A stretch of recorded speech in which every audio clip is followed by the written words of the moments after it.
আহমেদ আল শারার নেতৃত্বে পতনের পর পালিয়ে রাশিয়ায় আশ্রয় নিয়েছেন সিরিয়ার সাবেক প্রেসিডেন্ট বাশার আল আসাদ।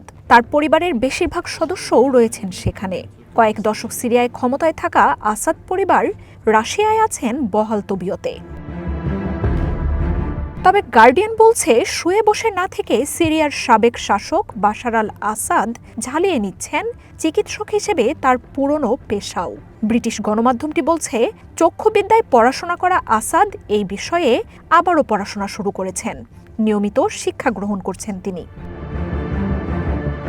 বাবা হাফিজ আল আসাদের স্থলাভিষিক্ত হওয়ার আগে লন্ডন থেকে চিকিৎসাবিদ্যায় পড়াশোনা করেছিলেন বাশার আল আসাদ। এখন মস্কোতে রুশ ভাষা শিখছেন, পাশাপাশি পূর্বের চিকিৎসাবিদ্যাতেও মনোনিবেশ করেছেন। গার্ডিয়ান বলছে, দক্ষতা বাড়িয়ে হয়তো মস্কোর এলিট সম্প্রদায়ের মাঝে চিকিৎসক হিসেবে নিজেকে প্রতিষ্ঠা করতে চান আসাদ। ক্ষমতা থেকে পতনের পর রাজনীতি থেকে অনেকটাই বিচ্যুত বাশার আল আসাদ। মস্কোতে বিলাসবহুল জীবন কাটাচ্ছেন তিনি ও তার পরিবার। তবে বাশার আল আসাদের সন্তানেরা আরব আমিরাতে ঘন ঘন যাওয়া আসাও করেন।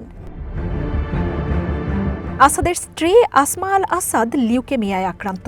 মস্কোতেই তার উপর পরীক্ষামূলক চিকিৎসা চলছে।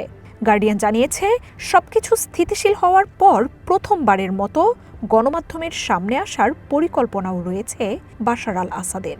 এরই মধ্যে আমেরিকা সহ পশ্চিমা বহু গণমাধ্যম এই শাসকের সাক্ষাৎকার নিতে লাইন ধরেছে।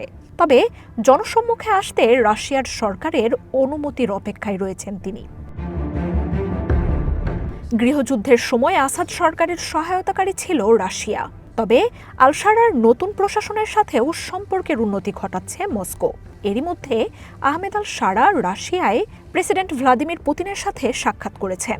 তবে রাশিয়ায় থেকেই আসাদের মিত্ররা সিরিয়ায় পাল্টা অভ্যুত্থানের পরিকল্পনা করছে বলেও সম্প্রতি রয়টার্সের এক প্রতিবেদনে উঠে আসে।